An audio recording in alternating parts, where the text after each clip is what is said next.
think many of us here at the festival, this is a really special day.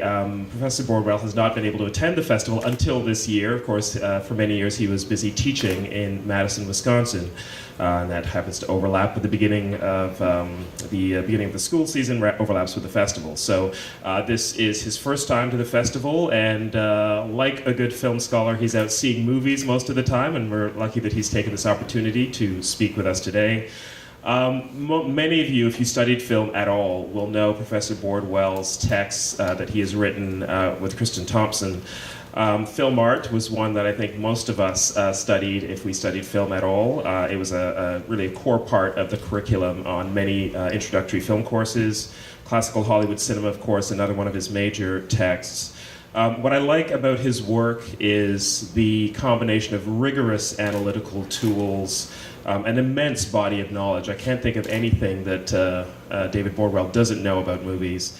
But more than that, I think, because a lot of scholars have those two things, he has an enormous curiosity about movies, an enormous passion for films, and his curiosity has taken him all over the world. He's a specialist, certainly in Asian cinema. I first met him at a dinner in Hong Kong with Johnny To.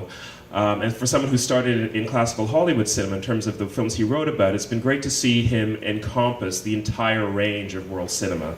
And for me, he still is the mind to go to when you're trying to think of how films work. More than anything, I think his entire body of work can be boiled down to that, and there is no better person that I know of who can help us understand how films work. We're very pleased to have him here this morning. Please join me in welcoming David Bordwell.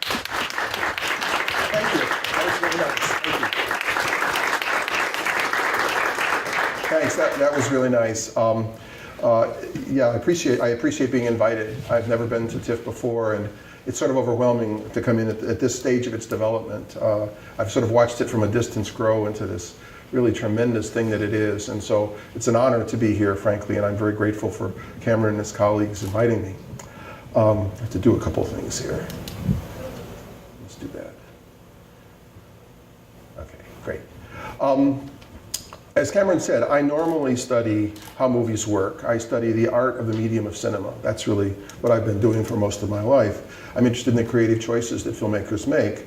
But in studying the art of the cinema, I try to keep it integrated with another factor, which is very important, which is the industry of cinema. I try not to separate the art of filmmaking from the craft practices and industrial conditions that shape the way films are made. The business as well as the art, if you like. And one of the things that's always interested me about both American cinema and other cinemas like Asian cinema and European cinema is that they offer different ways of understanding how the creative choices that filmmakers make are blended with, constrained by, but in some cases enabled by the conditions they work within, particularly the traditions of filmmaking that inform them.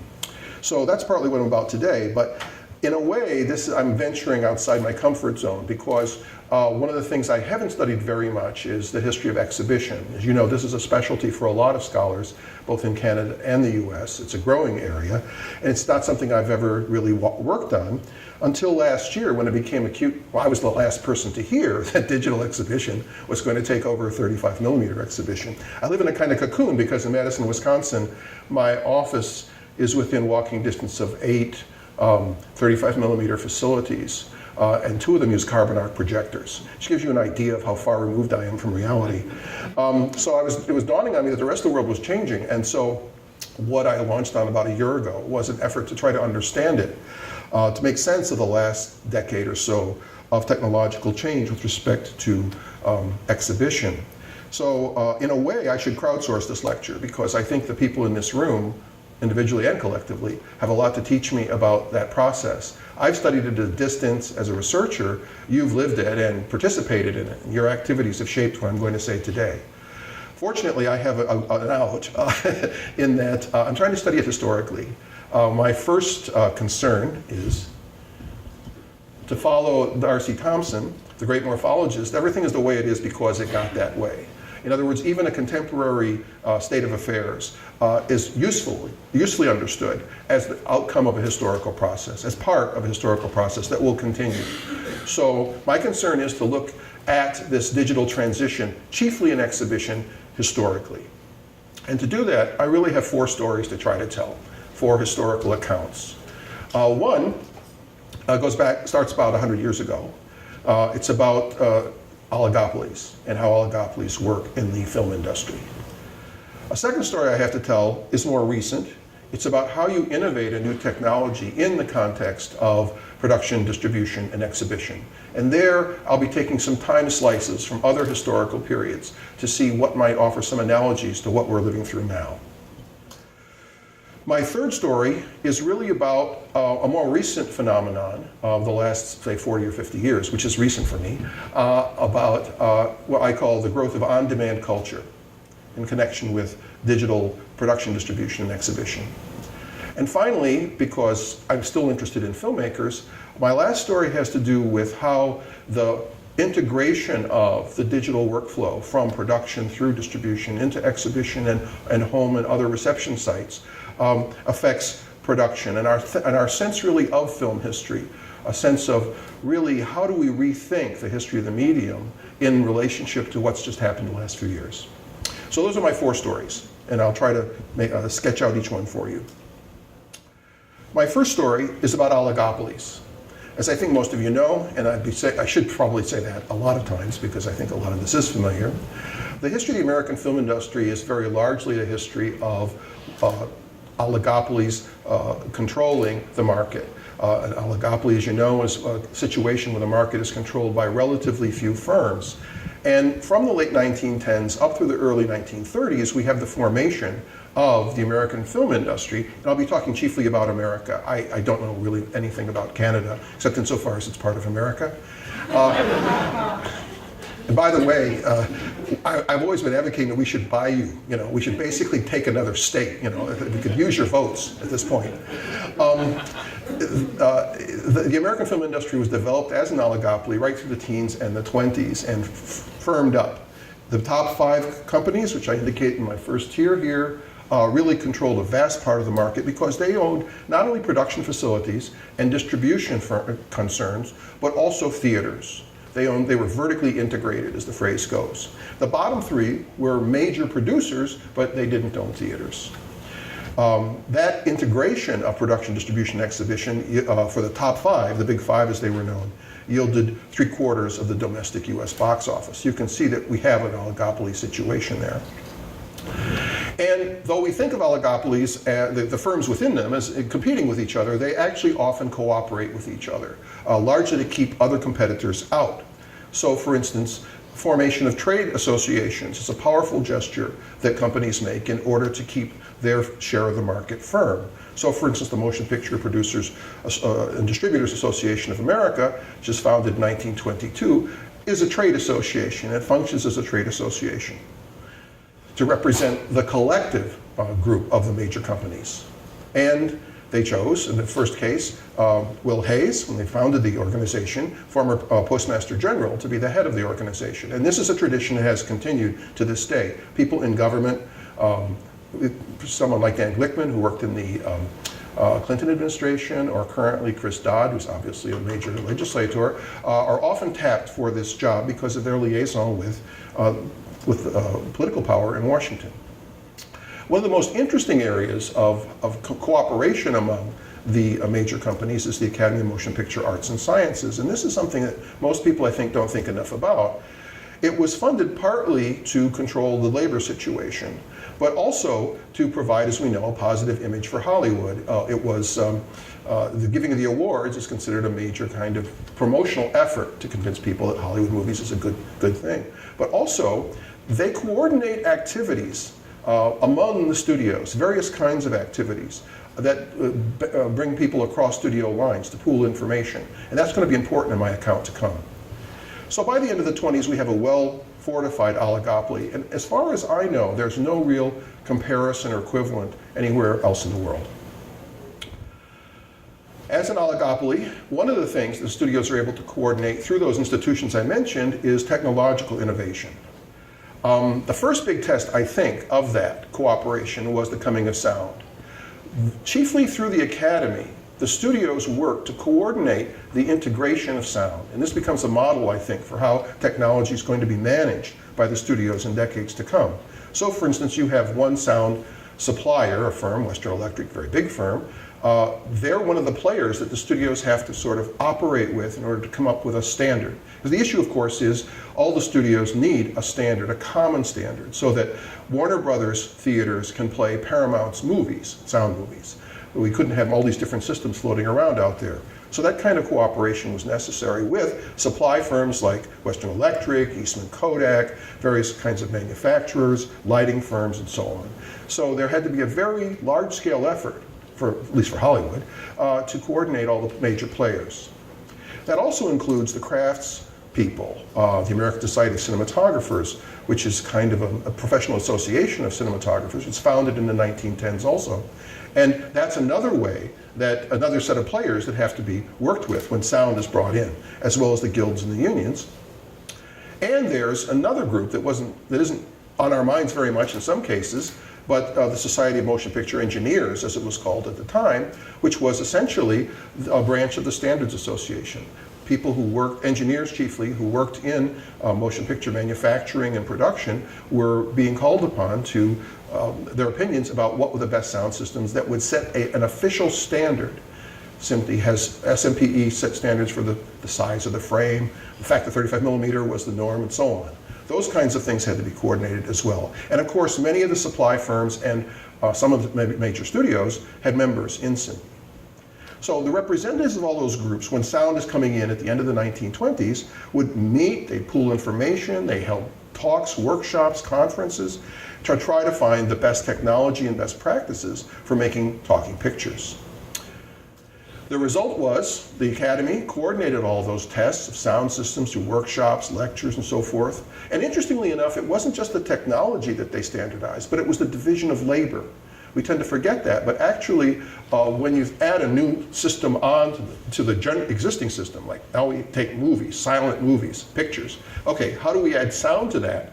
A whole new set of division of labor roles has to be created. And that was done at the same time too, standardizing sound recorders versus sound mixers, things like that.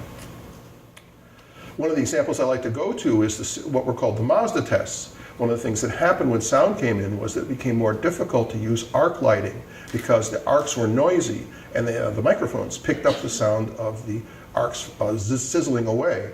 So a new kind of lighting system had to be created, which was called Mazda, or just Mazda, it was incandescent lighting system. And how that was integrated was a subject of discussion and research on the part of these players I've been mentioning, the Academy, ASC, and studios, and they even published the best practices, recommendations of these things. This whole book is about the standards that should be used in applying incandescent light to making movies with suggested lighting plots. So I'm suggesting that we have a precedent here for coordinated introduction of a new technology going all the way back to the end of the 1920s. But that's production. What about exhibition? Well, it turns out that there's another oligopoly at work there. Through the 20s to the end of the 40s, the Big Five, as I mentioned earlier, own or otherwise control many major theater chains. They own their own chain, but they also they've arranged to lease or borrow or use other chains in various ways. So they controlled a lot of screens. They didn't control all the screens, they just controlled the most lucrative ones. From 48 on, of course, the Supreme Court dissolved the vertical integration of the studios, claiming that it was monopolistic, that they owned production, distribution, and exhibition, gave them too much power in the marketplace. So the studios hived off their exhibition chains, and that gave power to regional chains, which grew up. In fact, where I come from, the big regional chain is Marcus Theaters in the Midwest. It's one of the top 10 chains in the United States now, and that's mostly grown after World War II. By 2010, which is the figures I'm working from, the most recent figures, there are nearly 40,000 screens, roughly speaking, in the US, and nearly half of those are controlled by these companies. Regal Entertainment Group, which has over 6,000 screens, AMC, American Multi-Cinemas, which has over 5,000, as you probably know, was recently bought by Dailan Wanda, the Chinese real estate firm. Cinemark, Carmike, and Rave. Those 5 chains control a huge part of the market. And the big three of those own 53 of the 60 best grossing US venues. So clearly, again, we have concentration of the market. And again, we find oligopolistic behavior. There's a trade association, a national organization of theater owners, NATO, founded in fairly late, surprisingly in '65, and having its own conferences, its own annual conventions and so forth, and representing over 30,000 screens. They also participate in joint ventures. In 2005, a rather important date in my parlay today, Regal, AMC, and Cinemark combined to create National Cinemedia, which supplies what's called supplemental content, the stuff that we see at the beginning of movies, the pre-show attractions, and they even have a name for it, First Look. It assembles promos for TV shows, music releases, and so forth. We're all familiar with those, but it's interesting that three of the major exhibitors combined to create a company to supply those. So I take digital exhibition to be our new example of coordinated technological innovation. In 2000-2001, SMPTE begins investigating digital standards with over 250 people brought in. And in 2002, a consortium of the studios is created, Digital Cinema Initiatives, which undertake systematic research into how we can do this.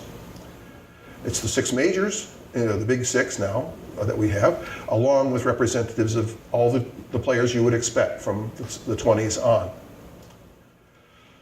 As with the Mazda test, the American Society of Cinematographers and other craft artisans create test footage. I would like to see this film. I have not seen it, but it looks very interesting because they were setting up conditions that would make a clear distinction between high-definition video and film. In the summer of 2005, there's an announcement of the requirements, loosely said the standards or specifications for digital cinema. And afterwards, CineCert, which is a consortium of the studios, became assigned to assure the compliance of manufactured equipment with these new standards.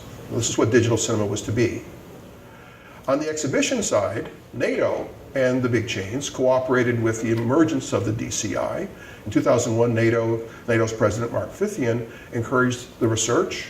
In 2007, the big three created Digital Cinema Implementation Partners. Again, the big three companies, AMC, Regal, and Cinemark, formed a kind of state within a state, the DCIP, which represents more than 14,000 screens, and began negotiating on behalf of those companies for Wall Street financing to invest in the digital transition. As you know, something else was happening in 2007, 2008, and that's one of the factors that delayed the emergence of a standard. But eventually, by 2010, they obtained credit. And here's a quick timeline. I'm sorry, this is kind of a data dump, but just to give you a quick impression. In 2000, there were 13 digital screens in the US. By 2008, there were about 5,500. 2009, 7,400. But once the financing came through, things changed pretty fast. You can see a big jump, a doubling almost. In 2010, over 14,000 digital screens. By August 2012, the latest figures I've seen, there are 30,000 screens. 75% of US screens are digital. 60% of the sites are digital. So today, obviously, US motion picture exhibition is almost exclusively digital. So that's my first story, the story of how coordinated effort on the part of an oligopolistic industry was able to fairly smoothly, if rather gradually and slowly, introduce a new technology into exhibition. My second story is about from the exhibitor's point of view. Okay, given that there was this tale to be told of a tradition of the big companies coordinating and trying to smoothly introduce new technologies, how does it look from the exhibition end? In other words, do we have parallels in earlier technological changes that help us understand the digital exhibition side? One example that comes to mind, at least in my mind, was the transition from nitrate to acetate as a film source. You know that films up to about 1950, roughly speaking, were on a nitrocellulose-based strip. And after that, which was very inflammable, and after that, acetate-based film came in as a prevention of fire damage. We even saw it dramatized in *Inglourious Basterds*. Kodak introduces this new film stock. By the early 50s, nitrate is pretty much gone. And there were clear benefits to the industry. It allowed less danger of fire, less insurance rates, and things like that. So the question is that analogous? Because that's rather the same thing. We're transitioning from one sort of basis for movie projection to another. I argue not, because it's invisible to audiences. No one knew or cared very much that they were moving from nitrate to acetate. It wasn't something you could sell to people. You could say, now we're going to charge more money because now you can see your movies on non-flammable film stock. Not a powerful appeal. Projectionists have a lot to say about it, but they don't count for that much. They claim they couldn't focus. Interestingly, they claim they couldn't focus acetate. You need more. You need benefits that register on your customer. You need something else. Again, we can go to analogies. Consider sound, obvious, extra. People didn't have to wonder. They were coming in, they weren't seeing a silent movie, they were seeing a talkie. But more importantly than just the technology itself, I think, you need what I call demo vehicles. You need something that crystallizes the power of that new technology that audiences can get. And standardly we say that was the jazz singer for sound. People went to that and said, okay, now I get it. Now I get what sound adds. Although actually another, I think, demo vehicle that was at least as important was Al Jolson singing Fool, which made much more money. It was seen by many more people. And it worked. You can see here before the real depression of 1932, film attendance went up and studios made lots and lots of money from that conversion. When sound comes in, 720 million, 732 million, tremendous amount of money. What about another analogy? Widescreen film. Many of you don't remember these, but these were big deals in the 50s. Cinerama, CinemaScope, things like that. Let's take CinemaScope. CinemaScope is obviously something that registers on the clientele. And it was pretty important and pretty influential, but it didn't have the same bounce. You notice that the box office doesn't improve all that much with the introduction of CinemaScope. Nevertheless, some people would regard it almost as a holding action. So what about digital? Digital comes in, is this like nitrate? The nitrate to acetate conversion? Would audiences know or care? George Lucas argued basically on, I take it, on the grounds of quality and modernization and costs. In other words, the image will look better and you'll have an up-to-date industry. We won't be using this 19th century technology anymore. And ultimately, it will be cheaper to shoot, distribute, and show movies digitally. So he put Star Wars out on 4 digital venues, and Star Wars 2, 63 digital venues, and I haven't got exact figures, I haven't been able to find them. But the 3rd Star Wars installment, and this is obviously the 2nd trilogy he puts out, fewer than 100 digital venues still, and he was not a happy man about this. But John Fithian, president of NATO, said memorably, I think, I don't put projectors in just for Star Wars. We need something else. We need a killer app. And they found it. At NATO's annual convention, was then called Show West in 2005, a bunch of very important people showed up and said, here's what you need. You need 3D. George Lucas, Robert Zemeckis, Randall Kleiser, Rob Rodriguez, and James Cameron all made and Peter Jackson as well, he showed up on video, all made powerful pitches for 3D to the exhibitors. That's what you need. Of course, to have 3D, you need digital. Cameron says we now have a way to get all those people to come out from those HD flat screen TVs and into the theaters. Rodriguez says you need a transporting experience like 3D to get people out of their living rooms. And this is the same argument that was used for CinemaScope. That people can't get a big color stereophonic image in their little black and white TVs, 1953. You need something big and splashy, something they can't get at home. Lucas was more direct. I'm giving you 2 years. And there were some early demo vehicles of this. Jeffrey Katzenberg's gotten a lot of credit for being very vocal about pushing 3D, and indeed he was. And he announced that all DreamWorks animation releases would be in 3D in 2007, a couple years after the big Show West powwow. And he produced Monsters vs. Aliens in 2009 because he said, Polar Express just blew me away. I said, that's our future. And as I say, he drew a lot of attention to it. He served as the point man.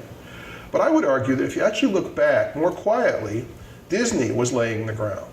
Because Disney was, and again a data dump, was releasing in 3D, as well as 2D of course, many titles from 2005, 2006, 2007, and so on. There was kind of a stealth approach, introducing 3D more and more and more. And I surmise that the growth of 3D in those years, 3D exhibition, the number of screens that were set for 3D, owes a lot to the growing popularity of Even things like the Miley Cyrus Hannah Montana concert film or the Jonas Brothers concert films. Sort of a creeping dependence, a realization on the part of exhibitors that they needed at least one 3D screen in their multiplex. But clearly 2009 is the breakthrough. That's when we see 16 digital 3D releases, including Katzenberg's Monsters vs. Aliens, Ice Age: Dawn of the Dinosaurs, a franchise that is hugely popular for reasons that escape me. Up, of course, a very fine film, also released in 3D, Pixar's. And then, but the real killer, of course, is Avatar. There's your demo vehicle to end demo vehicles. $760 million domestic box office, largely thanks to 3D.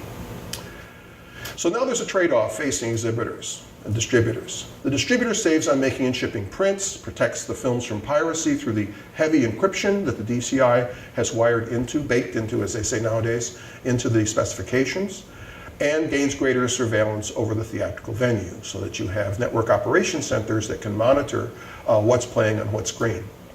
What does the exhibitor gain? The exhibitor gains financial support, if they need it, through the so-called virtual print fee. I don't need to explain these to this audience, I think. The exhibitor has the chance to fill the week with alternative content.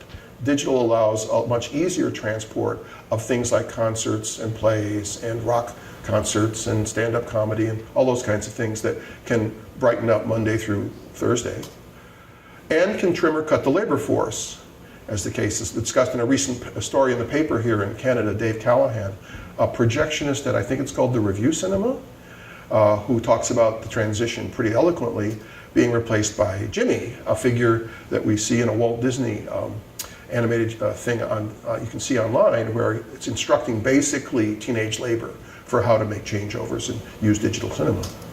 So by 2009, the essential structure of this new deal is in place. The reciprocity is laid out. And Avatar becomes a prime demo. And I just give you some of the figures about that. 2.7 billion worldwide, 47 days of exhibition, 80% of the revenues are from 3D screenings. And the US 3D installations grow from 2,000 or so in 2008 to about 12,000 in 2011. The first half, to bring you up to speed, the first half of 2012, there's about 77,000 digital screens worldwide. About 55% of those are 3D. So that's my second story. My third story is about what I called on-demand culture. Once you've got the exhibition market pretty well taken care of in terms of digital, the question becomes, what does the audience want? The audience is ready to see digital, the audience is ready to see 3D, but how do we compete with other forms of moving image entertainment? And it's brought to a kind of vivid moment, I think, right now, this year. Take a look at this. In 2011, there was a 5-year continuation of a 5-year decline in DVD and Blu-ray sales and rental. Packaged media is declining. The good news, though, this year, there's a rise in overall US home video spending, overall, about $4.45 billion. There's even better news. DVD, Blu-ray sales didn't decline anymore. They remained roughly steady. Most striking, however, is the fact that streaming and download transactions may well exceed the number of transactions of physical media this year. That's a prediction from IHS Screen Digest. They estimate in 2012 there will be nearly 6 billion transactions in all, 3.4 billion of those in online form. But, and this is the catch that I know many of you are familiar with, online transactions don't pay as much as physical media transactions. They'll attract a far smaller share of revenue. Again, IHS estimates about 1.7 billion versus 11 billion in transactions for physical media. The problem is it's called a monetization. Well, I would want to argue that video on demand itself has a history, and one that I think hasn't been discussed very much. It's been usually discussed in terms of technology. It's usually been said, well, you know, how do we get the content across the pipe into somebody's house? But I think it's also cultural. I think it's a matter of social changes and the ways in which we consume media as opposed to just how it's hardwired. So I've called it on-demand media culture. Now, it's common to say things are speeding up. Just generally, everything's moving faster. You have books that tell us about this. We're just living in a frenzy of change, it seems, and everything is accelerating faster and faster. Innovation is at an ever rapid pace. As one executive once said to me, the very nature of change is changing. That probably got him a promotion for saying that. I go back to my childhood. In fact, I go back to the day I was born, July 23rd, 1947, and look at the newspaper in the town where I now live, Madison, Wisconsin. 70,000 people, and you can't see that too clearly maybe, but pretty amazing array of choice of movies.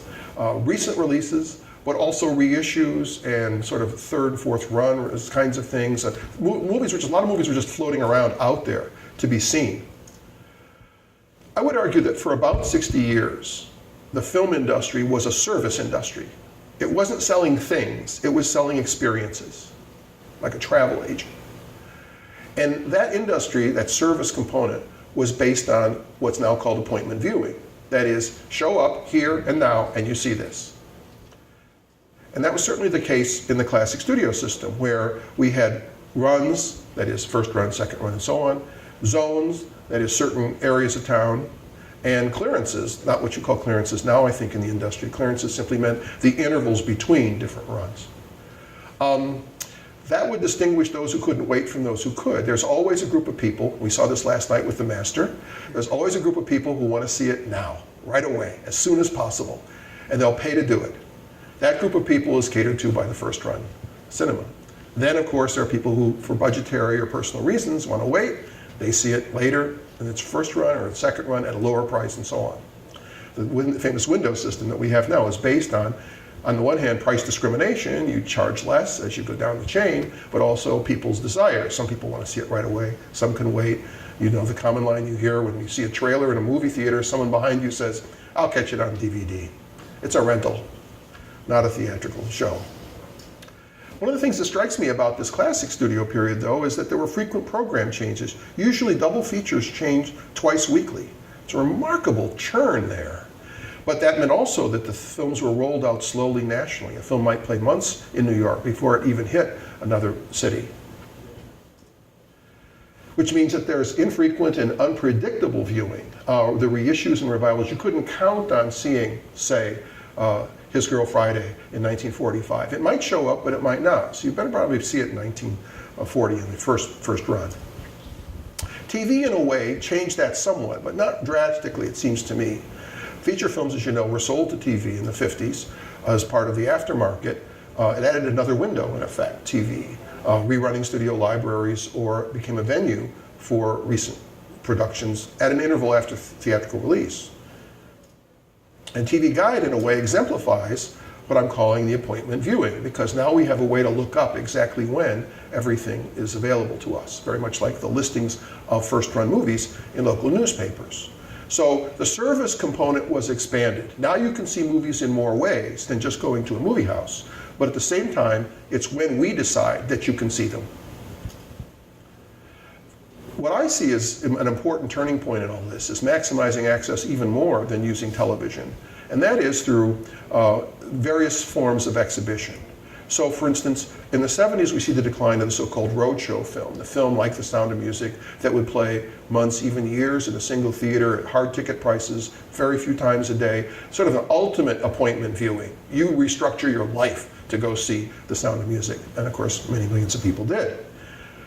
That declines in the 70s in favor of saturation booking and the growth of multiplexes, because multiplexes spreading through a region allow you many different sites at which to see a movie, and through saturation booking, there isn't that great an interval between when the movie first comes out and when you have a chance to see it.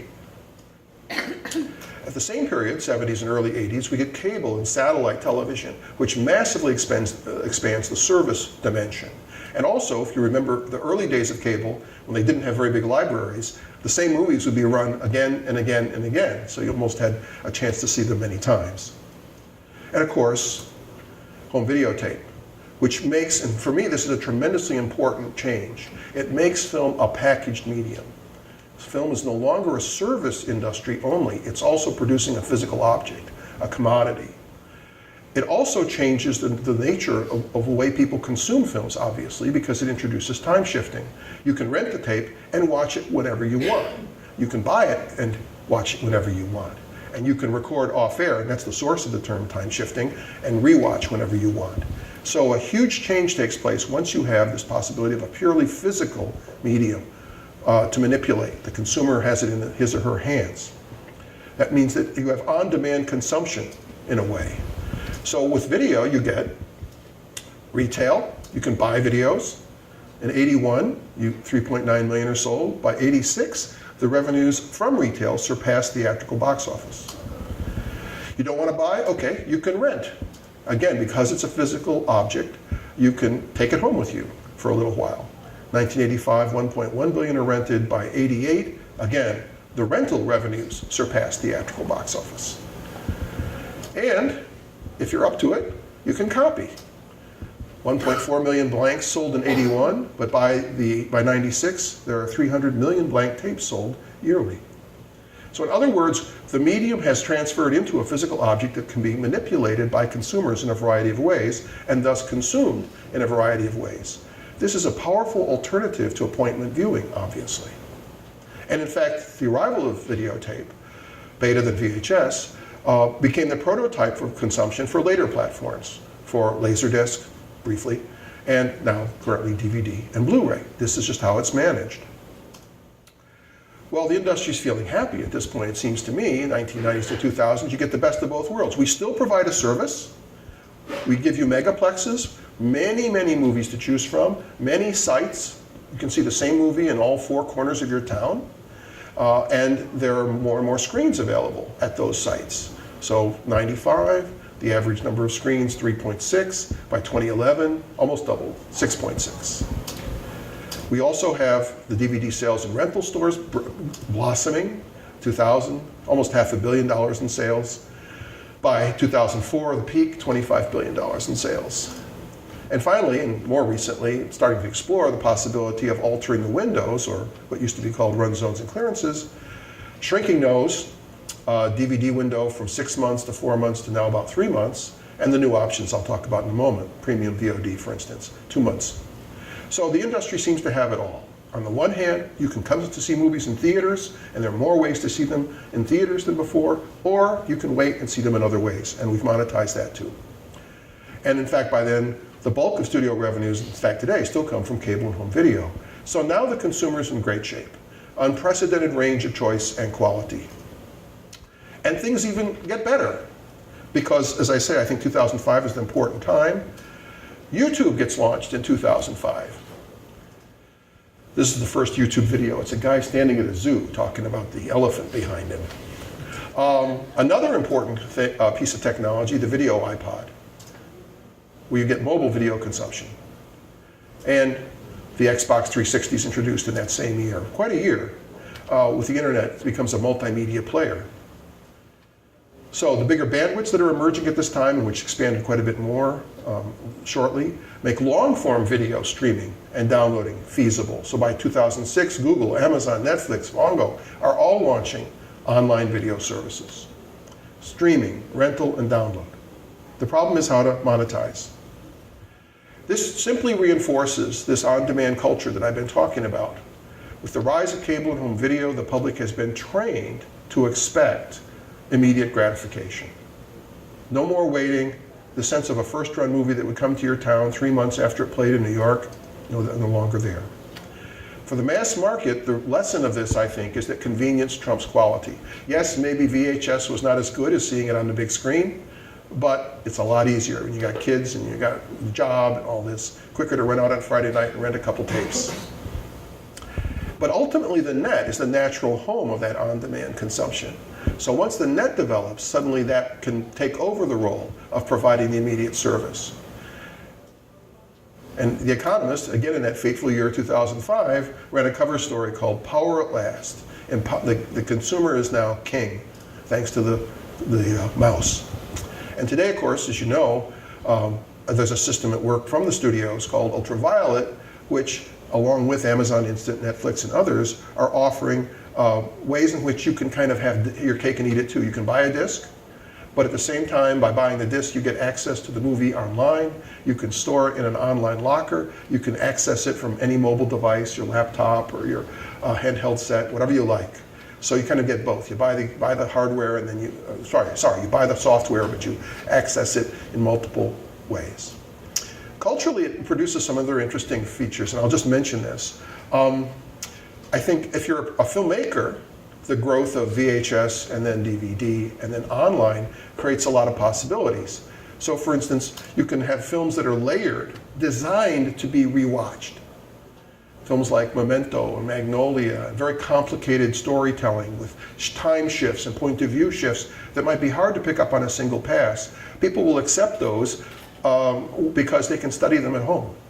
They can take the DVD home and look at it. I remember when Memento came out, one critic, when he saw it in the theater, wrote memorably for the LA Times, I think it was the LA Times, he said, "Boy, will this be fun to watch on DVD."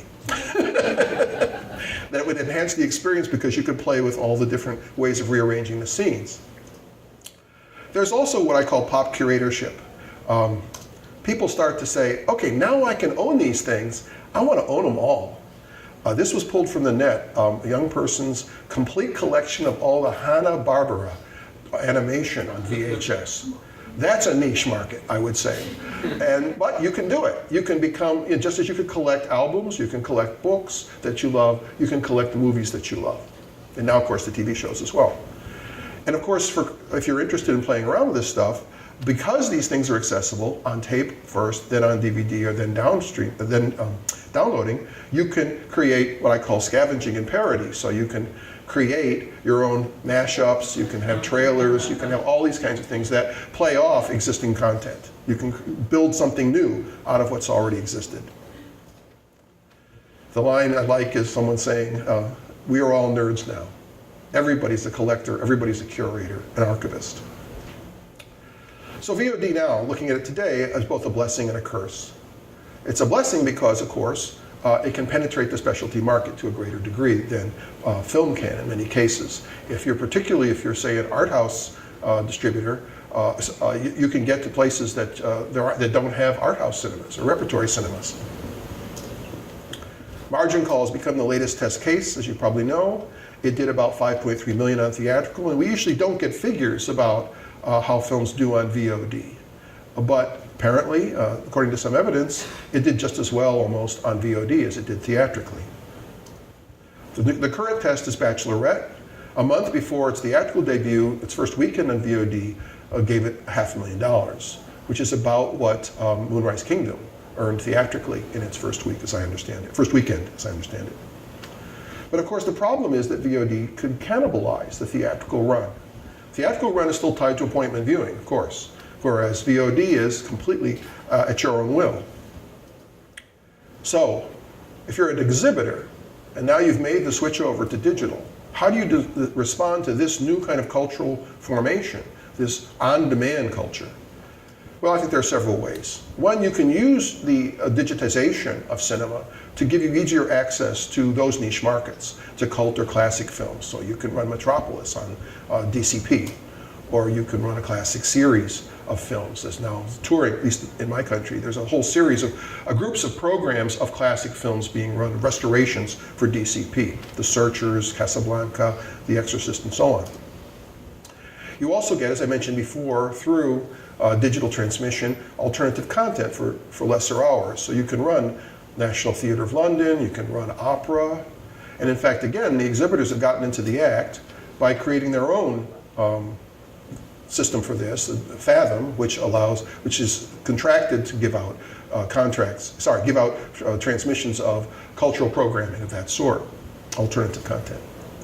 There's also what's emerging, and I'm sure you're aware of this, so-called theatrical on-demand, where a subculture in your community, a group of interested viewers, can try to recruit a movie they want to see that isn't yet available on home video.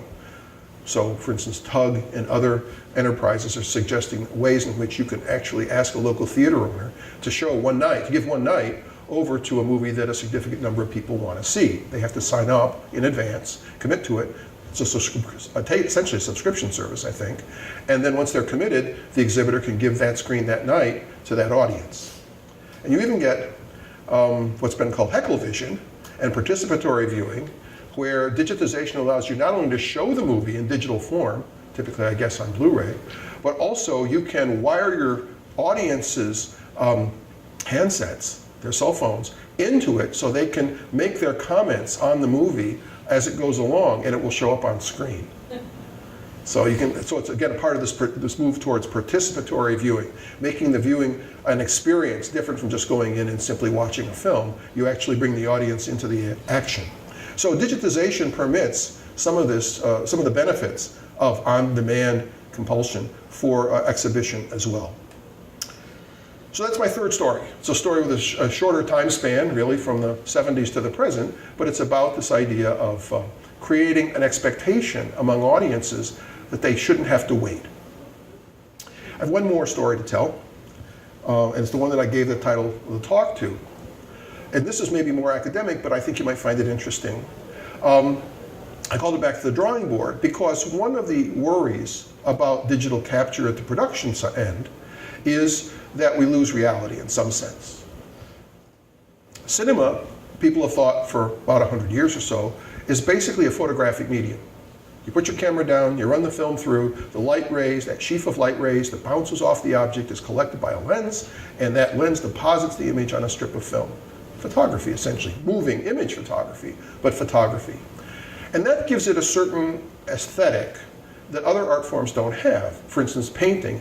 Painting is always the world, if the painter decides to paint something that she or he sees, the world as passed through a vision in a hand, where it's interpreted already. It's not a flat record, it's an actual reworking or transformation of what's out there. But cinema is not. Cinema, according to this line of reasoning, is a much more immediate capture of the world that surround us, but also which we may not always notice. It can reveal the world, and in fact, one of the early theories of cinema as a distinct art form took the shape of a term called photogenie. It can mean also photogenicness. Boy, that looks really good on the screen, but also it means the genius of photography, génie.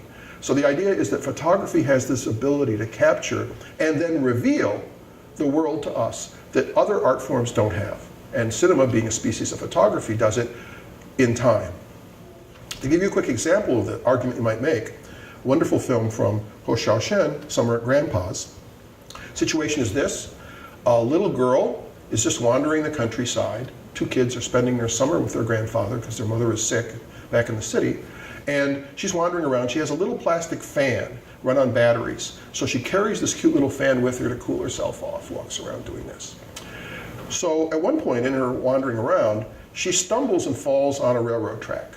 And the fan falls out of her hand. Can you see that there? The green, it's green and pink in the original. She falls on the track. The train is coming. It's a classic situation. And a woman whom we haven't seen yet, but who has been known also to be kind of in the vicinity, runs into the frame and scoops the girl up and takes her across the track and huddles with her on the other side of the track, because I can't capture this in stills, but it's a very short interval, very brief. The train is really very close. So she huddles with the little girl, but note that the fan is still there on the tie of the track. The fan's still there. And what happens is the train thunders past, and I suppose mostly we watch the girl and the lady as they're kneeling on the other side, because they're glimpsed through the flashing wheels as they go by. But you also see the fan. And what's interesting about that fan is that the spinning blades, which are still powered by the battery, were spinning all the way through the scene, but they reverse when the train passes over them. The suction of the train, the force of its passing, is actually propelling the blades to move in another direction. Now, this is a pretty fine point, and I'm not saying that Ho Xiaoshen planned it that way. It could well be, I'm betting it might well be, a happy accident. It just happened. He wanted the fan to stay there on the tie, but did he predict that the blades would actually spin the other way? This is minute, but it actually tells us something about the world. It captures something about the way things behave. And it happened. It really happened. The fan blades really changed because the camera captured it. We know that it happened because we see it. That kind of palpable grasp of what's out there was celebrated by film aestheticians, theorists, and critics for decades. Cinema gives us this. The camera just loves certain actors. We see a space in a way we've never seen it before, the revelatory power. That means that cinema, in a way, moves from painting to photography and back again. Cinema breaks from painting, becomes a photographic medium, but now, you could argue, with the rise of digital capture, it's becoming more like painting. And Lucas and Cameron have made this argument explicitly, digital image making as painting. In several interviews, Lucas says, I'm really a painter. Well, my question is, what kind of painting? If we take Star Wars as a prototype, it's very similar to that kind of painting you get, the teenage boys used to hang in their bedrooms, the Frank Frazetta sort of mythological superstar paintings. If we take Avatar as another example, it's very similar to Frazetta. In fact, the argument I would hypothesize anyway is that the photorealism afforded by new digital capture technologies aims principally at portraying imagined worlds in line with 19th century academic romantic painting. Oh boy, now we can put our imaginations on the screen. Okay, what's your imagination like? Well, it turns out to be this. It goes all the way back, I think, at least to Gustave Doré. A romanticized, exaggerated, and amplified mythological kind of conception. Now, in photographic cinema, if we go back, some directors already pushed toward painting. To give you an example, take Bordwell and Dali's Andalusian Dog.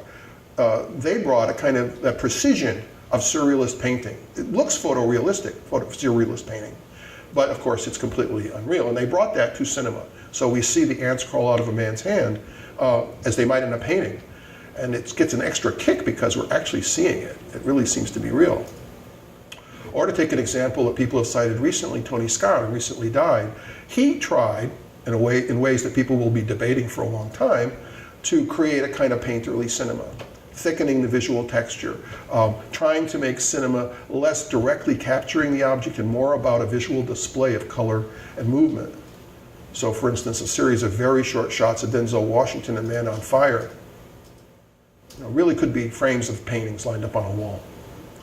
And painting itself has always had the capacity to explore the world, even though it wasn't tied to the world in the same way photography is.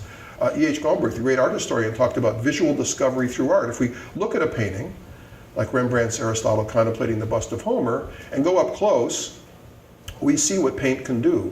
We see that the effect of glitter or of shadow are portrayed by thickening and thinning lines of color, different kinds of pigments stippled around other surfaces. So there's a way in which we start to see the world a little differently if we look at paintings carefully. I would argue that if digital cinema is going to be aligned with painting, it could permit new revelations. But the artist has to be an observer, not just an imaginer, not just thinking, oh boy, would I love to see another space opera, but rather thinking about the world and seeing how it could be grasped digitally. So for instance, in WALL-E, the Pixar people are very good at this, at suggesting the physical qualities of the things they create. So for instance, the gleam and the squeeze of space that you get in WALL-E in the second part of the spaceship seems to me very well imagined. Nothing was photographed for this. It was obviously conceived, but it was conceived because the artists observed the way weight and mass, bulk, in a slightly caricatured way, could be made expressive on the screen. Or if you take something like Collateral, where everybody notices that there's a kind of spill light hovering over a city, light pollution, as I guess it's now called. But film hadn't really captured that very much. But digital allows you to, as Michael Mann said at the time, see into the dark, see into the night. And you get a sense of an LA that you never really saw before. And of course, new opportunities for stylization, so that, for instance, in Harmony Korine's Julian Donkey Boy, shot with very low-grade digital video equipment, you see breakfast in a way that you had never seen it before. Or in David Lynch's Inland Empire, where what's usually taken as a deficiency of digital capture, blown-out highlights, actually adds to the artistic quality of the presentation. It's an expressive dimension. Or in Lars von Trier's Melancholia, where the hyper slow motion afforded by digital capture creates a sense of expressive weight and drag as a figure drags her boy over across a golf course and seems to be sinking into the turf. So all these possibilities are there if you think of it as an artist might in terms of what can this medium do to express and capture qualities of reality we don't normally notice. Finally, I think the digital capture allows us to rethink film history. As I said, we tended to think of cinema starting with photography. So the story we tell is that chronophotography, as it began with someone like Marais and his cinematic gun, is the origin of cinema. Boy, this almost looks like movement. It's close to movement because he captured those intervals, those phases of physical movement. Muybridge the same way. But another origin of cinema comes to mind now that we have digital creation, that of Émile Reynaud, who was making artworks at the same time, making animation at the same time, cut out and painted animation, and projecting them through his théâtre optique, using different mirrors and lenses and a continuous ribbon of material like a film strip, but wholly created by him without photography at the beginning. He eventually turned to photography.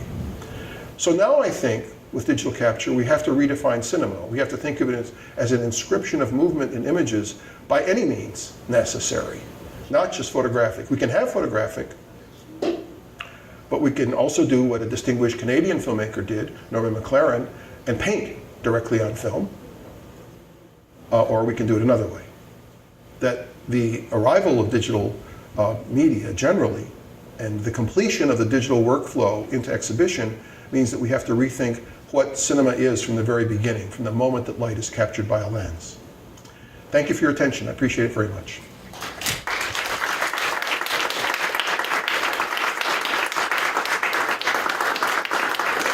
Do we want to do questions? Sorry. Do we want to do questions or yes, comments? We have some time. Sure. So, It was a great talk. Thank you. Thank you. Now, you mainly focused on the majors, but what do you predict for us independent filmmakers? Will there ever be not wanting our content because of what the majors are always producing so much too? When I was studying film history in college and graduate school, we sort of developed a credo. We thought we were the Young Turks. So we developed a credo and said, one of the things we'll never do is predict, because we'll always be wrong. But my guess would be that I don't see anything changing vis-a-vis the oligopoly structure of either production, distribution, or exhibition. That seems to me pretty well set. The issue is, I think, for independent filmmakers, is to either find ways to make their work accessible through those conduits, or to use what's emerged as an alternative system, an informal system. It's not as centralized. I'm guessing it's not as powerful, but it's still an alternative, and that's the festival circuit. I mean, one of the striking things I didn't talk about, but I talk about in a little book that I did, an online book called Pandora's Digital Box, how the festival circuit has become an alternative distribution system. As I say, it's rather decentralized, but it's very big, and it shows a lot of cinema.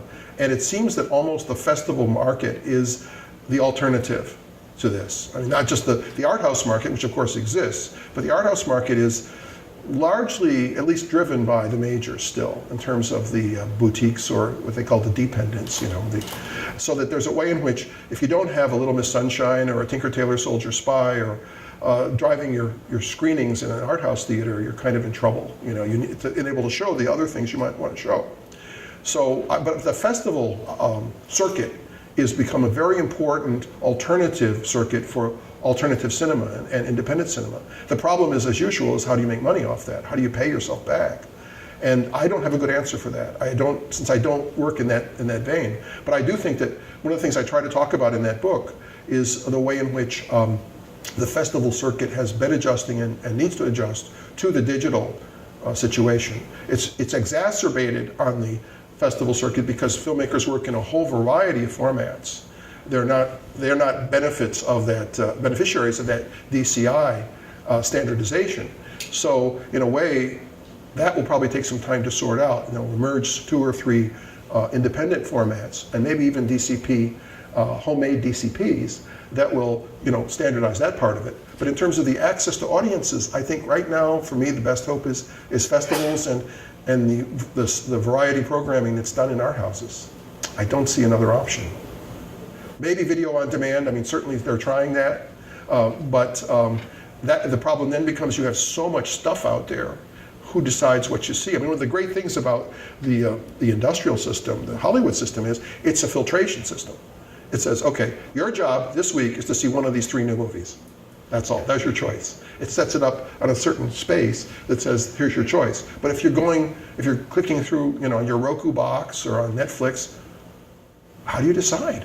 There's so much, So there needs to be, I suppose, a system of gatekeepers and tastemakers and levels of filtration that say to people, you like this kind of movie? And this is what Netflix does with its algorithms. You like this kind of movie? You'll probably like this movie too. But that's still kind of gross and insubstantial at this point. Anything else? Yes, sir. Hi, my name is Senthil. Thank you for the panel. I should say it's really interesting. Thanks. I just have a question regarding the last point, because being a I'm sorry, filmmaker- hearing what? The last point you mentioned about Yes. being filmmakers becoming painters, sort of a thing. Isn't just the medium of the final recording changing? Like previously, cinematographers used to talk about painting with light. Yes. As in, it was just pre-painted and then recorded, sort of in a way. Yes. And then we're just moving the final medium of recording that it has changed. Moving it into post-production. Into post-production. Yeah. But isn't that essentially like we're just moving that the printing of the film to a final medium? Yeah. Rather than I'm trying to understand the difference between like how it is different Right. from painting before Right. and after. Fair enough. First of all, you're right. Painting was an important model for cinematographers from the 19-teens on. They talked about, for instance, Rembrandt lighting when they were making Cecil B. DeMille's early films, because they were trying to imitate the effects of light that they got in painting. But of course, that's to use it as a model. That say we'd make images that resemble painterly images, and many people did that. But the theorists and the aesthetes that I was talking about were saying, okay, you can do that, just as you can imitate theater if you want to. You can simply have actors moving around the stage. But what cinema gives us uniquely, that you don't get in painting, you don't get in theater, you don't get in literature, is that capture of the real. So that was taken to be kind of a defining feature of the medium, as opposed to its having other capacities, which are, of course, as you say, they can imitate or mimic other media. So the argument was that what cinema had uniquely, its sort of essence or core, was this ability to capture reality in ways that might even surprise the filmmaker. That is, something might happen on set, oh, I didn't expect that, or going out into reality and filming something, oh, I learned something about the world that way. So people thought that margin of difference was indeed what made the difference. But you're quite right. For filmmakers that are sort of metronome and protractor directors who say, I have to control every single moment of every single frame, someone like Peter Greenaway, he loves digital, of course, because he can make it like a painting. He can just extend his painterly practice into cinema, which does, as I would suggest in his films, does bring us back to reality in some interesting ways. But it's not based on the sheer recording capacity of cinema. It's based on conceiving cinema as this blank canvas with all these parameters that you can manipulate.